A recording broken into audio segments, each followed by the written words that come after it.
నీకున్న సమస్యతో బాధపడుతూ దేవుడు నన్ను కనికరించట్లేదు అని చెప్పి నువ్వు అనుకుంటున్నావా? ప్రియ సహోదరి సహోదరుడా, మరి ఈ దినమున దేవుడు నీతో మాట్లాడుతున్నాడు. 103వ కీర్తన 11వ వచనము మనం చూసుకుంటే కనుక, భూమి కంటే ఆకాశం ఎంత ఉన్నతంగా ఉన్నదో ఆయన యందు భయభక్తులు గల వారి ఎడల ఆయన కృప అంత అధికముగా ఉన్నది. హల్లెలూయా. మరి భూమికి ఆకాశానికి ఎంత డిస్టెన్స్ ఉందంటే కనుక ఎవ్వరు కూడా చెప్పలేనంత డిస్టెన్స్ ఉంది. హల్లెలూయా. మరి ఎవ్వరు కూడా, ఏ సైంటిస్ట్ కూడా చెప్పలేనంత డిస్టెన్స్ మరి భూమికి ఆకాశానికి ఉంది.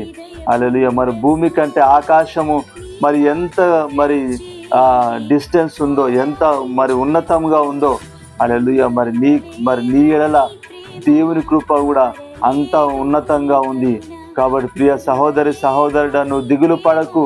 హల్లెలూయా. ఖచ్చితంగా దేవుడు నిన్ను విడిపిస్తాడు.